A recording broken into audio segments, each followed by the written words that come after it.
Já, góðan dag og velkomin í þessa kynningu á opnum netnámskeið, svo við hvað segja kalla, eða námskeið. Ég ætla sem aldrei til þess að verða herra múk, eins og ég virðist vera orðin núna. Ég var þess að vera settur í starfshópum að gera skýrslur þetta fyrirbæri og hef sett mig inn í þetta og hef verið tilbúin að koma ef einhvern menn vilja spyrja mig eitthvað þetta. En ég ætla kannski að segja ykkur bara fyrst örstutt frá þessu fyrirbæri og síðan ætla ég kannski að því ég gerir ráð fyrir að flestir sem eru hérna inni hafi meiri þekking á þessu heldur því ég var að tala þetta fyrst. Þá voru mikið fólk sem aldrei heyrt þetta. Núna mjög erfitt að hafa ekki heyrt þetta. Þannig að ég fekk kannski mikið tíma í bara til að lýsa því hvað þetta er. Þetta frekar þá að kannski segja ykkur mína sýn á þetta og ég vil líka að það var ágætt að fá athugasemdir frá öðrum eða spurningar og punkta. En ég fann þessa flottu mynd á Wikipedia frá einhverjum frönskum náunga sem bjóða hana til. Og hún lýsir kannski í stuttu máli þessu fyrirbæri. Hvað er þetta? Þetta er þessi skammstöfun, Massive Open Online Course. Og síðan oft settir stafir fyrir framan, C eða X. Og það tekur alls á því á eftir, en þetta C það stendur fyrir connectivism eða connectivity eða eitthvað svona hengsla. Og það var ákveðin tegund af múknámskeið, það eru fyrstu námskeið voru af þeirri gerð. Í dag hefur orðið algengar að vera með námskeið sem eru kallað X-námskeið sem eru kannski hefðbundnari námskeið, hefðbundnari námskeið. Og þar kannski aðallega fókusin á sannleika, það er hversu margum nefnir. En sjáum við ýmsar opsjónir, þetta menn tala til það sem hvað er massiv. Fyrir suma 100 nemendur, það alveg massiv og ráðum ekki við það meira. En hérna verið að tala líka allt upp í nokkur 100.000 nemendur. Og svo þessi open, hvað þýðir það? Í tölvunarfræði þá er oft talað open source. Það þýðir þá að þetta er opið og frítt og allir geta þið geta að nota þetta eins og þið vilja, að breyta því og fremur þessi áfram opið. Það er yfirleitt ekki í þessu námskeið, það er aðgangurinn oftast opinn en stundum þarf að borga fyrir hluta á þessu. Og svo ég kannski tala þetta eins og eftir. Online er þetta rauntíma kyrkt, eða er þetta bara eitthvað sem þú getur gert bara yfir helgi heimahöður eða tekið einn tíma í þetta. Og svo náttúrulega námskeið, það er ýmsa útgáfa af þessum námskeið. Gefur þetta eyðingar, verður eitthvað skýrt inn út af þetta eða hvað. Og við höfum skoðað þetta líka aðeins betur á eftir, en þetta sýnir manni aðeins þessar opsjónir sem er í þessu. Kannski örstutt söguna og það má segja að fyrsta múkið eða fyrsta opna netnámskeiðið sem við kallum það var sett á fót í Kanada í 2008 af Kanadamönnum sem voru að gera tilraunir með nýja eða aðra tegund af kennslu eða lærdómi sem er svona tengslastefna þar sem allir þessi námsefni verður til sem partur af námskeiðinu og nefndin leggja í fólkið og þeir læra af því þessari interaktsjón og læra af öðru nefndum, ekki bara kennarinn. Þeir læra af þessum hópi sem er saman í námskeiðinu. Og þetta var námskeiðið var skráð við Mannréttindaháskóla og ég held að þessi reyndar hvorir þar eins og þetta eru frægir náungar á sínu sviði. Og reyndar námskeið var þessa tengistefnu, þannig að þetta var svolítið sjálfhverft. Þetta var námskeið sem var kennt á þessu tengistefnu hátt og það var tengistefnu. Þannig að það má segja að þetta er ekki dæmigert stærðfræðinámskeið eða tölfræðinámskeið eða bókmenntanámskeið eða svoleiðis. Þetta var námskeið þetta ákveðna fyrirbæri. Og það voru mjög margir nemendur, sem tóku þátt í þessu, 2500 nemendur út um allan heim. Og þeir búið og voru með í búti, þannig að mjög margir af þeim, ekki auðvitað allir. En síðan, þessir náungar, Downs og Siemens, þeir byggðu til þetta nafn, Moog, þetta Moog. Það er hérna alltaf ekki C-Moog á þeim tíma. En síðan gerst það í Stanford, nokkur mánuð síðar, að þá voru náungar sem að heita Peter Norvig og Sebastian Stern sem að voru með námskeið og hafa verið svona lengi með námskeið gervigreind. Það var mjög vinsælt, stórt námskeið allan á þennan mælikvarða. Það voru alltaf svona 2-3 nemendur sem tóku það og þetta var mjög vinsælt líka meðal fyrirtækja í nágrenninu að þá var svona vídeólink yfir á fyrirtækin og þau gáttu fylgst með námskeiðinu. Og þeir fóru að hugsa að getum við ekki bara leyft bara allum öðrum að taka þátt í þessu, bara opna inn í vídeólink og leyft fólki að gera dæmin og svona gerðingengt þeim bara opið. Og þeir ákvaðu að prófa þetta þarna haustið og það var þessi reyndir að auka eiginleikinn fyrir þá var sá að þeir gætu þesslega nýtt sér gögnin sem kemur út úr þessu. Þetta er gervigreinanámskeið og þeir vildu reyna að skoða hegðun nemenduna í námskeiðinu sem gögn. Og þeir voru að búast við að koma svona nokkur þúsund manns og svo þegar námskeiðið byrjaði þá voru 160.000 nemendur sem höfðu skráð sig. Þannig að þeir fóru alveg í paník og með hjálp margra nemenda, eða dæmitímakennara og aðstoðarkennara þá hafðist þetta nokkuð. En þeir eru verðan mjög uppæðraðar af þessu og reyndar stofnuðu framhaldi fyrirtæki sem heitir Coursera sem hefur sérhæft sig í þessu.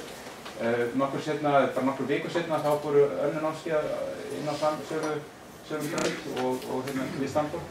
Og þessi námskeið, þessi risanámskeið sem eru aðalega í því að kenna bara venjuleg námskeið bara fyrir netnotendur út allan heim og þau hafa verið kölluð X-MOOC. Það er svona aðgreiningin á þessu. Þessi C-MOOC er meira ídeal, þessi aðferðafræði við kennsluna en X-MOOC-in hafa frekar verið þá bara námskeið sem eru þá bara venjuleg miðlað frá kennara eða námsefni úr vídeóm eða kennslubók eða eitthvað þess og það er svona massin í þessu núna. Þetta C-MOOC-in hafa þau aðeins auðvitað stað í stað eða kannski þau alltaf aukist líka með hvað þau voru en ekki langt flestir sem eru að tala um okkur þeir eru að tala um X-MOOC í dag. Ég er með svona smá glæru hverjir eru það sem eru að gera eitthvað hluti í MOOC. Það er náttúrulega mest háskólar sem eru að búa til námskeiðin og þeir tengjast þessum fyrirtækjum og stærsta fyrirtæki á þessu sviði heitir Coursera. Fjöldi háskóla sem þeir eru með á samningi er nú svona svolítið á reiki. Þetta er síðast að tala sem ég sá, ég reyndar bara sá núna í morgun einhvers staðar þeir eru hægt að birta lista yfir háskóla sem þeir eru með samninga við. Ég veit ekki alveg af hverju en ég sá þessu tölur frá því sumar 83 og svo sá ég einhverjum morgun einhvers staðar voru að flagga 92. Þetta er kannski eftir því hvernig við telja þetta. Þetta eru þessi samningar sem þeir gera á háskóla, þeir eru svona svokallar non-exclusive, þar sem að háskólarnir geta verið tengdir á öðru fyrirtækjum líka. Þannig að þeir eru ekki bara hjá Coursera, þeir geta verið hjá öðru fyrirtækjum, ef þeir vilja. En þetta er fyrirtæki sem er rekið með hagnaðarsjónarmiði og þeir hafa fengið peninga frá áhættufjárfestum og þeir eru svona aktíft að reyna að finna eitthvað viðskiptalíkan sem virkar, þess að hvernig geta þeir grætt á þessu, hvernig geta þeir fengið pening og þeir hafa fengið pening núna daginn voru þeir með svona hvað er þetta kallað á íslensku, þeir voru svona með fá pening svona sækja hjá ýmsum aðilum og þeir fengu $45 milljónir mest af því reyndar frá World Bank eða hvað er þetta, Alþjóðabank til þess að búa til efni fyrir friðarheims en þeir eru að hugsa mikið þetta. Síðan er annað fyrirtæki sem er líka mjög áberandi og það heitir edX og það er dálítið annars konar. Það kom upp úr frá MIT, þeir voru með hlutar sem heitir Open Courseware þar sem þeir ákvaðu bara að opna ákveðið námskeið fyrir bara alla, bara að vera allt svona námsefni í þessu námskeiði væri bara opið og frítt fyrir alla, allir getur farið þarna inn og af því að MIT hefur lengi verið svona upphafsstöð open source hugmynda, Linux og ýmislegt sem tengist því. Þannig að þeir ákvaða að þetta eitthvað svona sambærileg hugsunarháttur og open source þýðir í rauninni að að allt sem þú gerir bara frítt fyrir aðra og aðrir geta notað eins og þau vilja en þeim ekki selja einhverjum öðru að segja þetta. Og þeir hafa verið að safna háskólum og þeir eru komin með líka stóran hóp. Ég sá núna í vor þá fjölgaði alltaf mikið Cornell háskóla aukvæðleiting, CALT heitir þetta dæmis, California Institute of Technology, þeir fluttu sig frá Coursera yfir í edX. En eins og segja, þetta er hugmyndafræði sem byggir á open source og þeir eru ekki að reyna að græða pening. Þeir eru bara að gera þetta fyrir svona hugmyndafræðina og alltaf sér að fá gögnin sem út úr því og svo framvegis, en við veitum ekki alveg hvernig þeir ætla að halda þessu gangfæti, en það er ekki mikið. Svo eru nokkur önnur fyrirtæki eða stofnanir sem eins og hérna nefni ég Udacity, það er líka svona drengir með hagnaði saman við. Þar búaði mikið til kúrsina sjálfur, ekki lauslegum tengslum við ákveðna háskóla. Svo er stofnun eða fyrirtæki sem heitir Fusilon í Bretlandi sem kom eiginlega upp úr Open University þar og þeir eru búin að gera samninga við 20 háskóla í Bretlandseyjum að bjóða upp á námskeið bara fyrir sem tengjast þeirra námskeiðum og ég var svona breska múkið í það og svo eru þetta fullt af öðru fyrirtæki sem alltaf að spretta. En mér langar að sýna ykkur kannski östuð bara svona dæmigeitt námskeið. Flest þessi námskeið eru kennd ákveðin tímabili, þetta taka ákveðin fjölda vika, þetta getur verið styttra en 5 vikur en svona dæmigeitt tímabili er svona annarkvæmt á misseri eða korter eins og er kennt í enskum háskólum, frá 7 vikum og því svona 14. Það er ekkert óalgengt. Þetta er kennt á tilteknum tíma, það byrjar á einhverju ákveðnum degi og endar á einhverju ákveðnum degi og þetta eru þessi training-námskeið. Myndbönd af fyrirlesturum og svona upplýsingar eru þarna á netinu, það getur verið ýmsar aðrar upplýsingar, svona kennslubækur eða textar. Nefndir skrifa verkefnin á netinu og þau eru langt oftast yfirfærið sjálfur. Þetta er þá einhverjar krossspurningar eða einhver svona spurningar sem hægt að fara yfir á sjálfvirkan hátt. Í tölvunarfræðinni þá eru það forrit sem eru hægt að keyra í gegnum ákveðin hugbúnað sem metur það hvort að forritið virki og bara láta henni prófa ákveðnum gögnum og ef það gengur þá færðu einhvern til það og svo síðan ég hægt að skoða hversu vel þau eru skrifuð. Það er svona ákveðna þjóðbundreglu sem hægt að gera sjálfur. Það var eitt af því sem þessir gervigreindar það er svolítið spennandi að búið til svona svoleiðis forrit. Og svo eru lágóttist einhverjum spjallstæði sem myndar svona eitthvað samfélag utan námskeið. Hérna er ég með svona klippúturinn námskeið sem ég er að skoða núna. Þetta er 12-grafík námskeið sem ég er að kíkja á. Það er í gangi núna. Hérna sjáum við þetta er vídeóið. Hérna er hann með að sýna eitthvað stærðfræðihugtak og hérna er kennarinn sjálfur, þannig í webcam. En þetta er ekki live, þetta er bara eitthvað upptaka. En síðan er textinn, þetta er svona eins og closed caption, textinn sem hann er að segja og hann er hérna, svo skrólar þetta svona niður hérna á hliðina. Þannig að þú getur fylgst með bæði kennarinn sjálf og sér andlitið á honum þegar hann tala og sér þetta sem hann er að gera, hann er að breyta einhverju broti eitthvað inn á. Og síðan er þetta að sjá því hérna kannski, hérna er speed, það er þetta á einum. Þegar ég er að horfa á þessu vídeó þá keyrir þetta oftast á 1,5 eða jafnvel 2. Sérstaklega ef ég hef hérna textan, þá getur maður bara sér með textan hvað hann er, að maður lesa miklu hvað þegar maður hlustar á. Þetta er svona, og ég get svona, þeir eru kannski flest búin að kíkja á eitthvað af þessu. Ég sýtti þessu hérna á Coursera. Já, var ég búinn að sanna mig inn.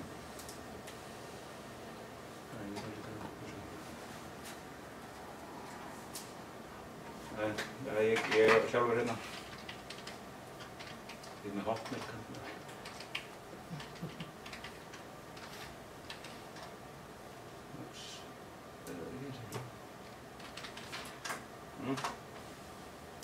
Og hér sjáum við námskeið sem ég er að skoða núna, þetta er Python, þetta er kynning í Python. Þá sér maður svona svipaða hluti. Hérna kemur einhver tilkynning og hérna eru video lectures, quizzes, mini projects. Video lectures, þá sér maður hvað ég er að horfa á.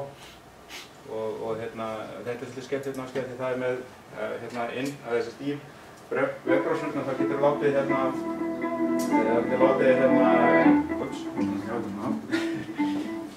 en hérna er ekki til að Hi, I'm Scott Rixner.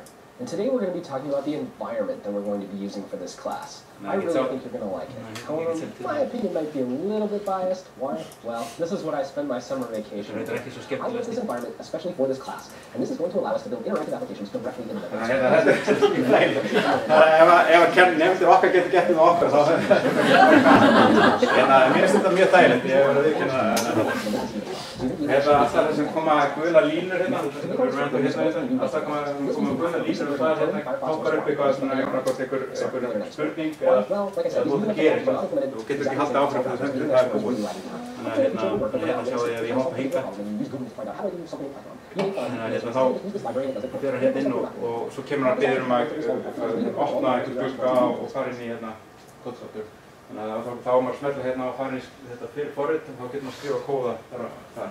Og þá segir hann, ok, hvernig gekk að skrifa kóðan og þú getur auðvitað hoppað yfir þetta og vilt. En hérna... This is where the textual output of your program... Já, það sko, gefa hann frí. Það kemur ljós að kennarinn alltaf mjög misjafnlega góður í að vera á vídeói. Já, þannig að þetta svona dæmikið námskeið. Það sem ég hef reyndað mestan áhuga á er svona þessi kennslufræði sem kemur upp úr þessu hugtaki eða þessu fyrirbæri eiginlega.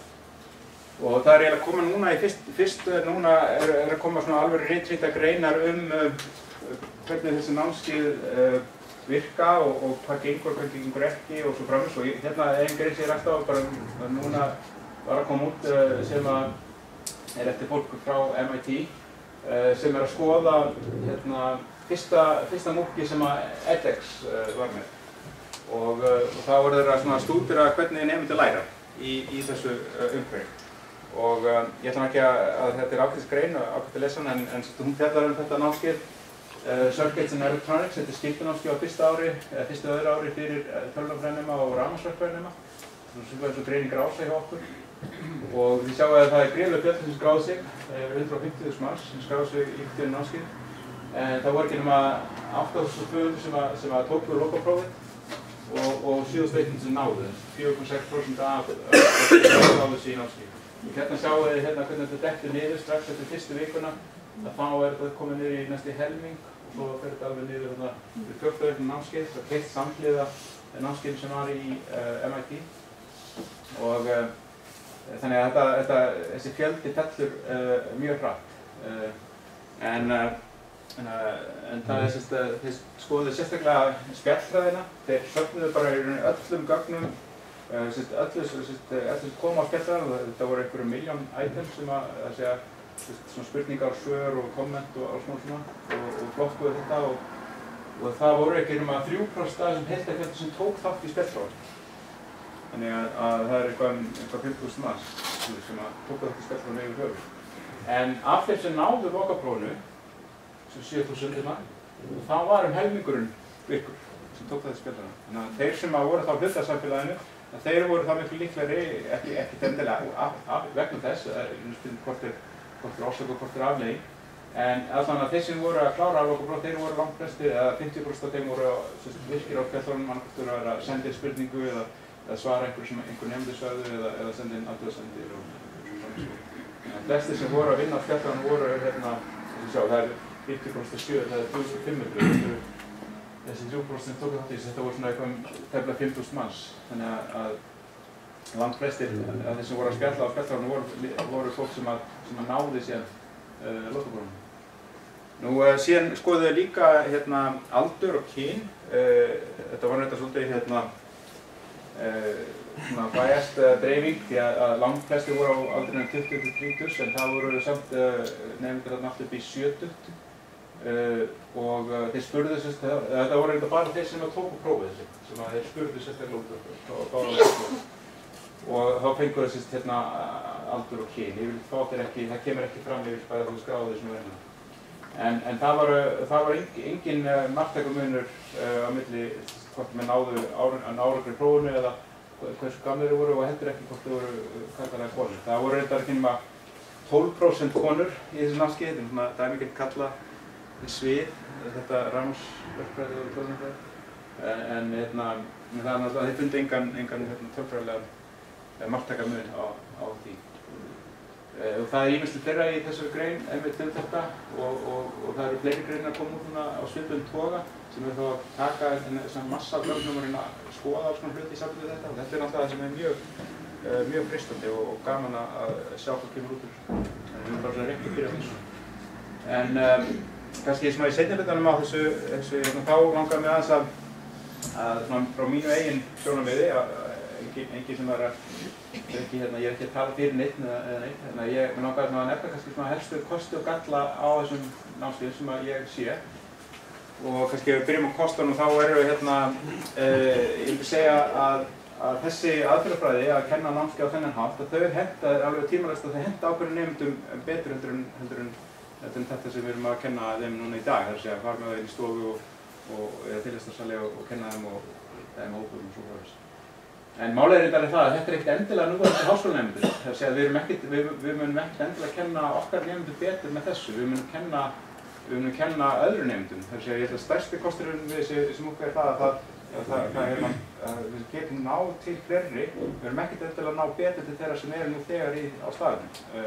Einhverjir muni græða því, eflaust, en það er ekki stóri kostur.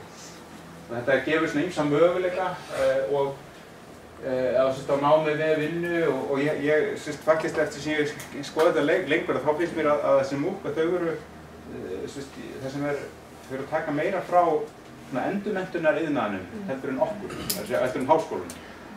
Endurmenntun, mikið af þessu fólki sem færi annars í endurmenntunarnámskeið, að það fer í múknámskeið, þá er einhvern frítt eða það er tilbúið að borga eitthvað fyrir það. Ef það þarf að gera það. Ef maður langar að læra eitthvað sem er aukalega, þá er maður tilbúin að fara í mými eða endurmenntun, hálfgjós eða eitthvað og læra eitthvað aukalega og þetta er bara svona svipað. Ég held að ég er alltaf að færa snærum nær því að það verði framtíðin eins og en ég veit það náttúrulega ekki sjálfur. Þetta er náttúrulega einhver fjölbreytni í námsframboði, það er náttúrulega að gefa möguleika á því að taka, hvort sem þetta er innan háskóla eða bara hjá einstaklingi, að taka námsefni og námskeið sem átti ekkert möguleika á að læra og frá einhverjum frægum kennurum og eitthvað áhugavert efni sem er ekkert bara í boði í þínu umhverfi sem þú ert í. Þannig að þetta er náttúrulega einhver ónættilega fjölbreytni og kannski fleiri kosti, það er náttúrulega það sem ég er mikið verið að ræða núna. Ég er einum svona norrænum hópi sem er mikið að tala þetta að sameinast múk, búa til múk úr einhverjum ég lagt úr mig á nokkuð vídeo og ég skal láta þetta nokkuð vídeo og svo bara skeitum við þessu saman og þá verður komið með eitt múk. En ég er nefnilega ekki alveg á þessu að það þarf einhver að halda utan svona námskeið. Það er ekki nóg bara að henda saman einhverjum umböndum og námsefni. Það þarf að vera hægt að einhver þarf að bera ábyrgð að því. Og ef það er til, þá er þetta hægt að búa til svona þverfagleg námskeið og menn eru að tala þetta bæði innan háskólans og líka milli annarra háskóla að búa til einhver þverfagleg námskeið og þess að menn geta þá kennt efni sem við hefum ekki annars aðgang að. Við hefum þá aðgang að kennarum sem á þessu sviði og hínu sviðinu, siðfræði og jarðfræði og lögfræði og eitthvað, allir getur komið sitt sjónarhorn á þetta sem var mjög spennandi en það er náttúrulega ekki, þetta er ekki bara að henda þessu saman og þarna er þetta komið. En þetta er allan að gefa þessu miklu möguleika, miklu meiri möguleika heldur nú. Svo eins og ég nefndi áðan, þá er þetta stór kostur að það verður til alveg greiðað gagnamagn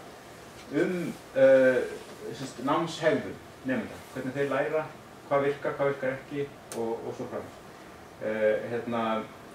Náttúrulega við sem kannski kennum og hefum kennt lengi, að við kannski höfum hlutað þessu í kollinum, en þetta er bara í formi svona einhverja anekdóta og einhverja saga sem mann sjálfur og þarna fáum við mjög mikið upplýsingum. Þetta verður það ekki kannski alveg eins góðar eins og þessi kennari mann sjálfur, en þetta er miklu meiri massi og miklu fjölbreyttari og það er hægt að vinna úr þessu. Jafnvel þó að það sé ekki mjög hreina niðurstöður, þá verða það svona ákveðin trend sem hægt er að benda á að það sé vanilega að gera þetta svona, þetta er hinsegin og svo framvegis. Ég held að þetta eftir að verða kannski mestu áhrifin svona til lengri tíma litið, eða þannig ég er að vona það. En við fáum að það sem við kallaðum big data á ensku í tölvunarfræðinni. En þá verið að, þetta ástæðan fyrir því að mjólkin alltaf innst í verslunum. Því það er fólk sem er búin að skoða það hvernig fólk kaupir vörur. Kaupir mjólk á hvernig degi og setur manni innst, þannig að allir þurfa að gegnum alla búin til að kaupa mjólkina. Setur bleiuna við hliðina á bjórnum. Þegar einminn er að kaupa bleiur og þá er bjórileginni. Ég stýri að kaupa bleiuna. Þannig að það er alls konar svona hluti sem er búið að finna út og gert bara án þess að við tökum eftir í. En það verður til þess að við hefðum okkur öðru í sig. Og þess að ég er að vonast til þess að við munum breyta okkar hegðun eða okkar kennsluaðferðum, þannig að nemendum muni óvart læra betur, ekki kaupa bleiur og bjór, en læra hluti sem þau hefðu gjarnan lært. Af því að gögnin hafa sagt okkur að þau gera hluti svona og þá munum við breyta okkur og hefðu okkur aðeins öðruvísi eða treysta hlutina aðeins öðruvísi eða eitthvað. Þannig að þetta vonandi verður svona, já, svona það sem hefur mestu áhrifin til lengri tíma litið. Og einn kostur viðbót sem er líka mjög spennandi, það er að þessi hugmynd að mennta heiminn. Það er fullt af fólki allan heim sem hefur engan möguleika á neinni eða mjög lítilli menntun og þarna er tækifæri til að koma miklu magni af fróðleik og upplýsingum og námi til fólks í heimsríkjum. Til dæmis Bill Gates, milljarðamæringurinn eða billjónamæringurinn eða hvað sem hann er, og Kornas Melinda, þau eru með sjóð sem hefur verið að gefa peninga mikið til svona bólusetningar í þriðja heimsríkjum, en nú eru þau farin að gefa peninga til múlfyrirtækja til þess að láta þau fara að búa til efni til þess að kenna fólki ekki til háskólastígi, heldur bara kenna alls konar hluti sem þau þurfa að vita, sem að auka menntunarstigið í löndum og lyfta þeim upp svona, því að oft er auðveldara að fá internettengingu heldur en vatnstengingu í sumum löndum. Það er auðveldara að fá svona svoleiðis gögn til sín heldur en eins og maður sér í sumum landfróðu ríkjum finnst manni, allir með farsíma. Farsíma? Ég er nýstan að fá þetta. En þarna eru ákveðnir hluti sem bara eru auðveldari af því að það er engin infrastruktúr og það er bara alltaf hoppa beint inn. Þannig að þetta er svona mjög spennandi og áhugavert og þetta er það sem margir sem fyrst að gera að fara inn á. Þetta er svona kostirnir, gallarnir sem ég sé eru að þetta er náttúrulega svona öðrum toga, ég er að nefna þetta brottfallið. Að náttúrulega það er mjög mikið af þessu fólki sem kemur að einn sem talir brottfall er náttúrulega ekki alltaf að taka þessi námskeið.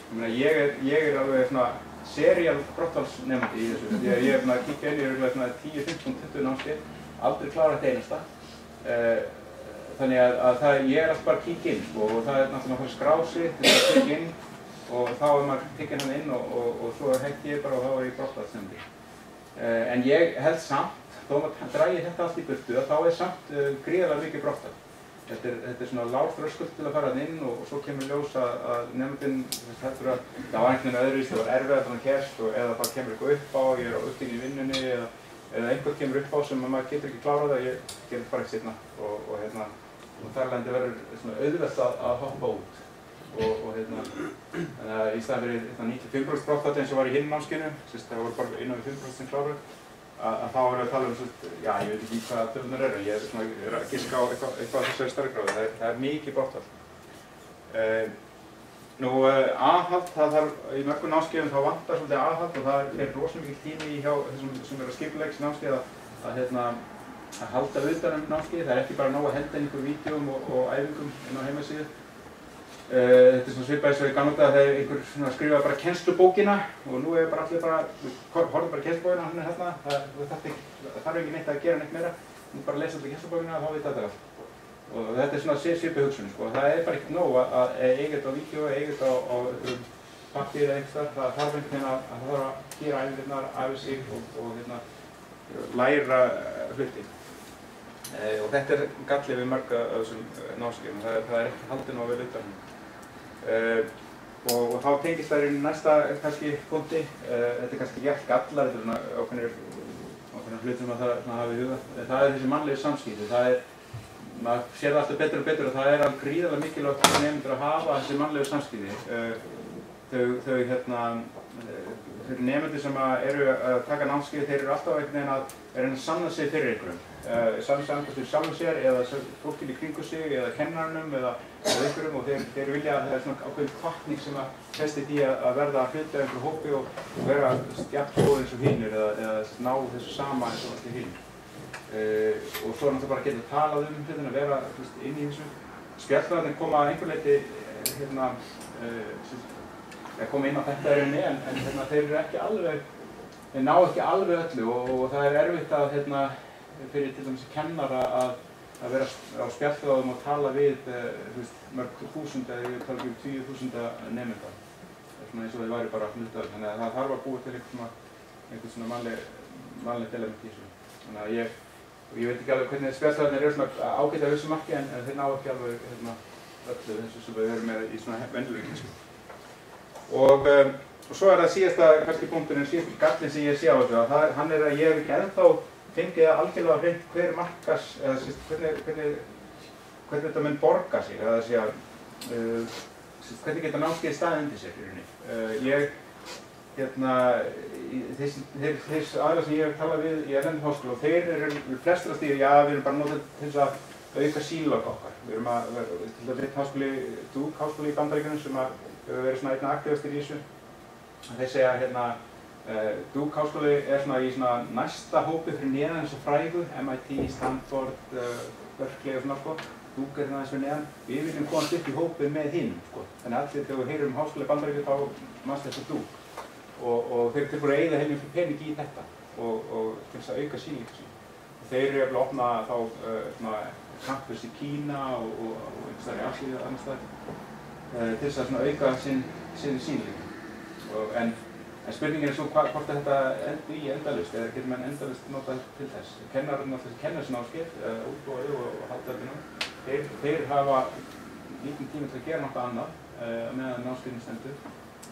Og þeir eru tilbúin að gera þetta í nokkuð skipti en svo verður þetta náttúrulega rosalega mikil úrvöð á það og ég veit ekki alveg hversu lengi þessi motivation dugar en þannig að það er hlutur bara að verða að koma í ljós. Og líka til þess háskólinn sem er í edX-pakkanum, þeir náttúrulega allir sér ekkert að fá neitt pening út á þetta, þeir eru bara að gera þess að. En svo séu þeir fara kannski að sjá að það minnkar aðsóknin að skólunum þeirra. Menn eru hættir tilbúin að borga þessi há skólagjöld og hvað munir þá gera, munir snúa þá við. Og þannig að þetta er eiginlega svolítið óljóst. Nú ég kannski langar að þá enda á því að tala aðeins um Háskóla Íslands. Ég er í starfshópi sem er að skoða þessa hluti. Við höfum enda ekki verið mjög dugleg í framhaldinu en það eru tveir möguleikar á því fyrir Háskóla Íslands að nýta sig að koma inn í þetta og annar möguleikin er að nota námskeið frá öðrum. Það er að skoða múknámskeið sem aðrir skólar eða þessi fyrirtæki eru með og annarkvort flétta þau inn í venjuleg námskeið. Þá er þetta að keyra einhvern veginn á sama tíma, það er svona spurning. Það er líka einn möguleik sem ég sé að það er svolítið svona vanlegur, það er að nota þetta sem lesnámskeið fyrir framhaldsnema. Við erum alltaf í vandræðum með námskeið fyrir framhaldsnema þegar þau eru svo lítil. Þarna er möguleiki að þið getið tekið námskeið og kennarinn kannski hittir þá bara eins í viku eða eitthvað og fær að heyra hvað þeir eru að tala um og hvað þeir eru að gera í námskeiðinu og þar leit ekki að vera alveg eins innvolverið í námið sjálfur. Þannig að það er svolítið aðeins ódýrara frá þessu. Við erum þá með fleiri nemendur í svona lesnámskeiðum á sama tíma.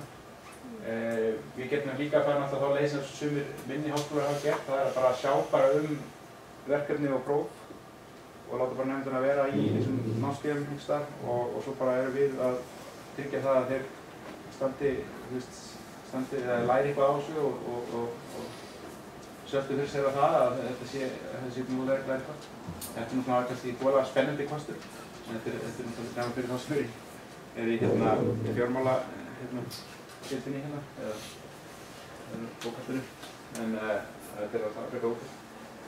Við erum náttúrulega þurfum að passa okkar því að við Háskóla Íslands erum með málstefnu og við reynum að kenna á þetta námskeið á íslensku, þetta fyrir þá sem er íslenska nemendur. og með því að vera að taka upp svona námskeið svona allan í stóru hluta þá erum við að fara að taka upp svona ensku eða allan eitthvað annar mál sem við erum að láta nefnda okkur læra á. Það er alltaf svona, við erum auðvitað með enski kennslubækur auðvitað mikið til, enskar eða erlendar kennslubækur, en það er svona ekki alveg eins drastist eins og að fara yfir í einhver myndbönd eða spjallræði á ensku eða eitthvað. Svo náttúrulega líka verðum við að tryggja það að frambúða námskeiðum sem við getum ekki verið að tengja við námskeið sem allir bara er cancelerað þegar þá þurfum við eftir og stundum við bara að verðum að redda þessu. Þetta er dálítið, það er hægt að semja við einhverja eflaust en þetta er ennþá svolítið, þetta er hægt og það verður gaman að prófa þetta og eflaust er einhver að prófa þetta smávegis núna. En svo er hinn möguleikinn þar að búa til okkar eigin MOOC-námskeið og bætast í hoppa á lestina eins og við ánægðanir erum með. Við náttúrulega getum valið eitthvað námsefni sem við eigum að vera betri í heldur en aðrir. Við erum vitið í að við förum búið til stærðfræðinámskeið eða eitthvað námskeið sem allir aðrir eru að búa til. En til dæmis það er náttúrulega til þessi Icelandic Online sem er íslensk kennsla fyrir útlendinga og við erum sérfræðingar í því. En jarðfræði og ýmislegt fleira sem tengist okkar sérstöðu. Það væri svona mestu sensin í því. Það væri auðvitað líka hægt að nota þessu aðferðafræði við svona venjulega kennslu, þar sem leyfa öðrum Íslendingum bara að taka þátt í námskeiðum og þá er þetta svona næstu orðin eins og einhver svona fjarkennsla eða eitthvað þess þar. Þannig þetta væri svona einn möguleiki líka. Ekki vera að stíla okkur útlendinga, heldur ekki stíla bara á aðra Íslendinga. Og svo, en þá náttúrulega er spurningin hvernig eigum við að borga fyrir þetta. Það er mjög dýrt að búa til góð svona MOOC-námskeið. Það er eins og Icelandic Online, þeir hafa reynslu af því. Þetta er búið að taka langa tíma hjá þeim. Þetta voru þeir svona ákveðnir frumkvöðlar, en þetta er búið að taka langa tíma og mikið effort og pening líka þetta. Þannig að og síðan þarf bara endurnýja og þetta er svolítið mikið mál en svo er það spurningin hvort það bara þá að tengja sig einhverjum eða einhver fyrirtæki, þá fær maður að byggja þessum hugbúnaði og alls konar leiðbeiningar og svona gefis eða svona part af þessum pakka.